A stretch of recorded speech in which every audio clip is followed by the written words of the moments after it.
दोस्तों, आपने सुना तो होगा कि कर्मों का फल भोगना ही पड़ता है।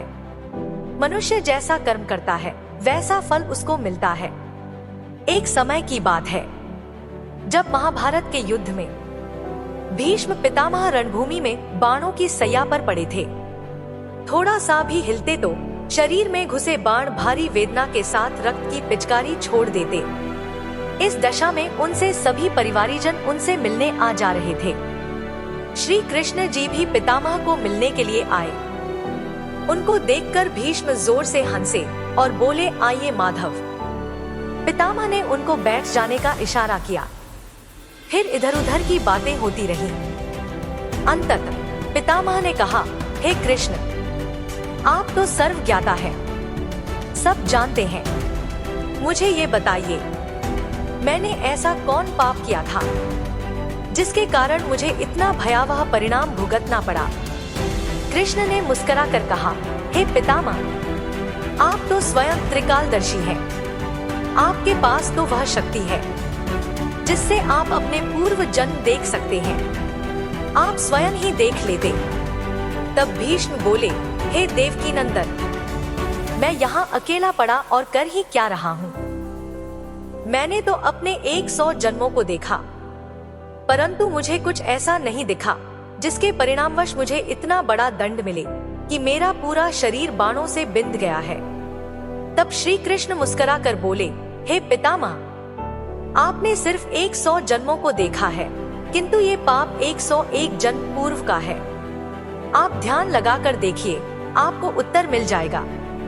आप ही बता दीजिए, पितामह ने कहा। तब श्री कृष्ण ने ध्यान लगाया और बोले कि 101 जन्म पूर्व एक नगर के राजा थे। एक दिन वह मार्ग से अपनी सैनिकों की एक टुकड़ी के साथ कहीं जा रहे थे।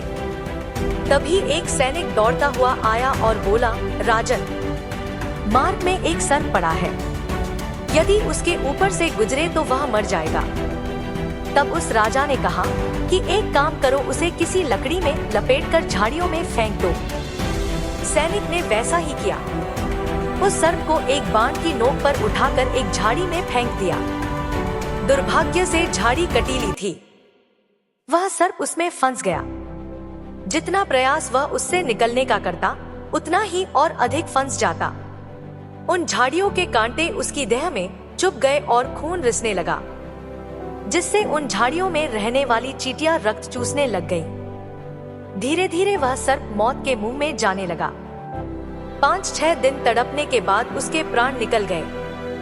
पितामह, वह राजा आप ही थे और आपको उसी पाप का दंड मिला है। इतना कहकर श्री कृष्ण चुप हो गए।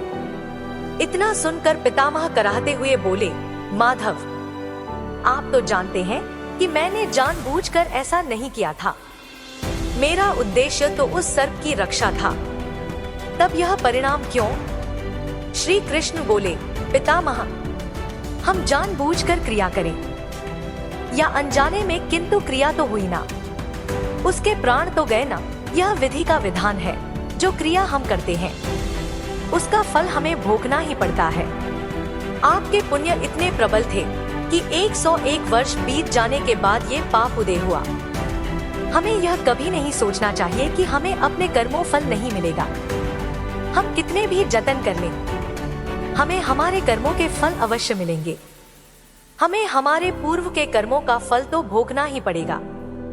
इसलिए हमें अपने कर्मों को सावधानी पूर्वक करने चाहिए, क्योंकि हम जैसा बीज डालेंगे हमें फल भी वैसा ही मिलेगा।